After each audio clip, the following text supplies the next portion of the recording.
DPRD Kota Palembang menggelar rapat paripurna ke-1 masa persidangan 1 dengan 2 agenda yang dibahas. Pertama terkait laporan panitia khusus 1, 3, 5, 6, dan 7 yang membahas 6 raperda yang diajukan pemerintah Kota Palembang tahun 2018. Dari 6 raperda yang diajukan pemerintah Kota Palembang yang dibahas oleh 5 pansus, hanya 3 raperda yang disetujui pansus untuk dijadikan peraturan daerah, yaitu mengenai Raperda Pembangunan Budaya Berintegritas, Raperda Fasilitas Pencegahan Penyalahgunaan Narkoba, serta Raperda Penyertaan Modal pada Bank Sumsel Babel.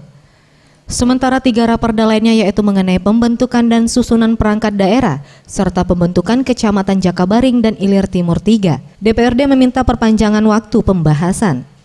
Satu raperda lain mengenai Raperda Penyelenggaraan Transportasi Air, DPRD belum bisa menyetujui untuk dijadikan perda karena masih membutuhkan kajian yang mendalam. Sesuai dengan pembahasan anggota Pansus 6 DPRD Kota Palembang yang membahas rancangan peraturan daerah Kota Palembang tentang penyertaan modal pada perseroan terbatas Bank Pembangunan Daerah Sumatera Selatan dan Bangka Belitung, Panitia khusus 6 menyetujui untuk dijadikan sebagai peraturan daerah.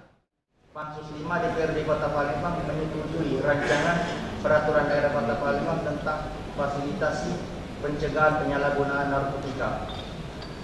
Saran: disarankan kepada pemerintah Kota Palembang untuk menambah anggaran di bidang fasilitas bagi pemerintah Kota Palembang, masyarakat Kota Palembang, dan unsur-unsur yang terkait di dalamnya sebagai penggerak utama sehingga pembangunan budaya integritas di Kota Palembang dapat berjalan secara optimal dan berkelanjutan antar periode kepemimpinan. Atas saran saudara kami sependapat dan hal ini akan menjadi perhatian kami.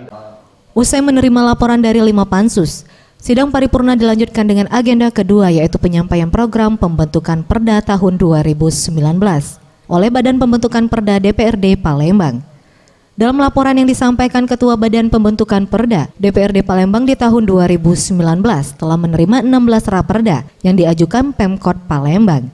Tim Liputan Sriwijaya TV.